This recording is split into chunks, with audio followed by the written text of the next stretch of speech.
think one of the exciting things about the larger parcel of land that we're dreaming on right now is that when you think of this 470 corridor, or named to be determined, that there are really 3 distinct areas that are under the planning right now. One would be the medical city or wellness village area, and then you have the lifestyle center area that is just illuminating everything villages. And then you have the third area, all happening at the same time, which is the expansion of our charter school system, family housing, and then all the commercial and things that go in support of that. What we're really rolling out is a series of initiatives. One is the realignment of 470 with traffic calming devices. And on the east end, near the turnpike, is where the Wellness Village, yet to be named Wellness Village, will be located. And that's going to bring a series of regional things, but it's going to be anchored in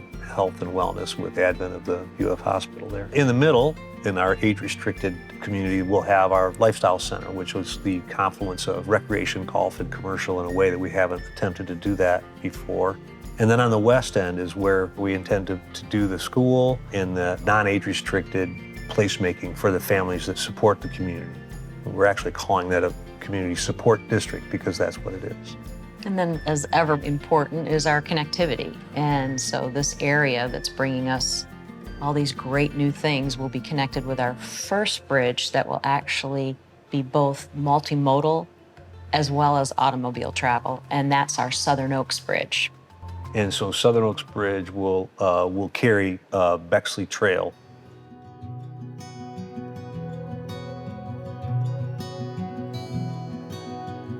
What's the medical village? We're dreaming about it, and we're to some extent inventing it as we go along. We want to be America's healthiest hometown. That's a vision. We really need to think of the new medical city, health village, as a resource beyond the villages. It will serve villagers well. It will also serve the surrounding community and potentially the distant community extremely well. It will provide unique services that aren't available today in the villages or in Central Florida. It will provide a great deal of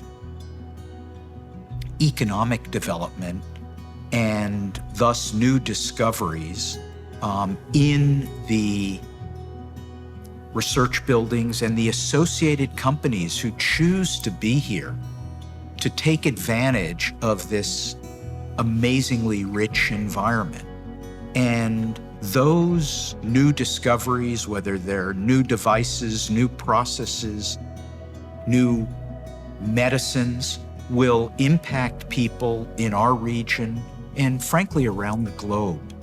But the immediate effects will be clearly felt well beyond the villages. People will come here for care that they just can't get in their own communities. I looked at research parks around the country, and they vary in size and location, and this is over 400 acres of area that we're committing to it.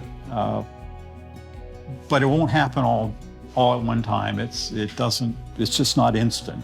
It evolves with the evolution of the UF Health facilities, evolves with the town center and the businesses that come here. The businesses that are already looking at the villages because they look at the villages and see a great resource in the residents to help them understand what, through the aging process and life experience and diversity, what helps advance research and science. We've gone around a little bit on the names, just placeholders, Wellness Village, Health Village, other names, but the point being it's really about the full wellness of people, and especially our village residents. So bring these to the table, create an incredible opportunity.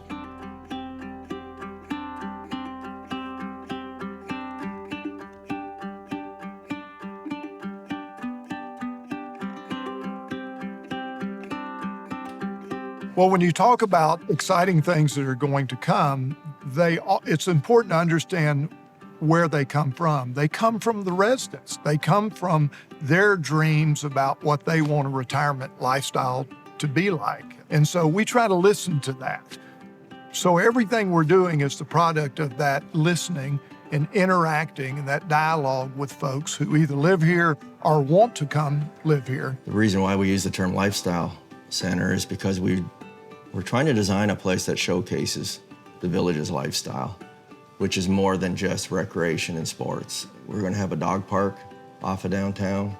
It's going to become a trailhead for activity. And it'll not be another multi-use facility. It'll have aspects of a town square. It'll have shopping. But we're trying to cater everything towards the lifestyle we've created here.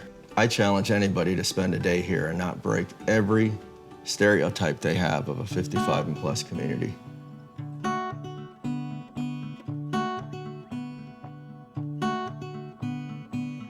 One of the things we're really excited about in this new area will be that there will be a community adjacent to the villages, which will serve younger families, families that still have children at home. So people that work here in the villages will be able to live not in the villages, but close to the villages and convenient to the school. So that again, that serves everybody, that serves the residents to know that the folks who work here can live close to this community. It's such a huge asset to keep the family at home, so to speak, in the village. And now, over time, some of the residents of the family village will transition into the villages. So it's that sense that they're part of something. So often today, here are younger, my kids and younger people saying, I really want to be part of something that's important, right? Something part of the greater good. And that's part and center of what the family village is about. If you make the decision that to come help to support the villages and be part of the organizations that support it, the schools here to enhance your experience, and the village itself should do likewise, and that there would be a life cycle transition and connection physically and emotionally to the villages itself. The current thinking is to not expand necessarily academies, but to expand the opportunity in the academy. So right now we're limited with space to only have 80 some odd students in health sciences, but I probably could put 150 in there. Well, now we got the opportunity to put 150 kids in health sciences, or put 100 kids in construction, or put 95 kids in culinary. So I think the idea is that we've got a good menu. Now you can always add more, and we may, but right now the current thinking is to expand the current academy. I think that whole area down there is just going to be so vibrant. I mean, right next to the turnpike and not too far from the interstate, kind of in between those two. And when you add in all the medical facilities and the school facilities and the two neighborhoods and of course the amenities and things like that, I think you're going to have a place that's hopping, as they say. I think it's going to have a lot of cool vibe to it. I'm really looking forward to it. These things that we're talking about doing now are things that we feel like the community deserves.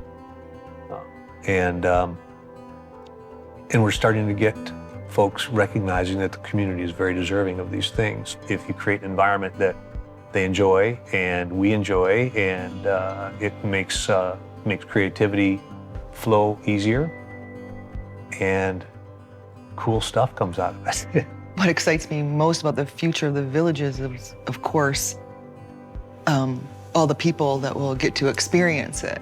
And, it's our job to dream and design, and it's their job to tell us what they need and they want. So you get a lot of great input, and it's really fun to do that dreaming, and it's fun to do it with the people you're doing it with. So when I look at the future of the villages and what we're going to be doing moving forward, the possibilities are endless. I get a little bit nervous about, talking about some of the things that are coming before they get here. I understand the reason why, because if we don't tell the story, somebody else will tell it, and invariably they do get it wrong. The reason we used to not do this is because we've had things go that we planned to do not come to fruition.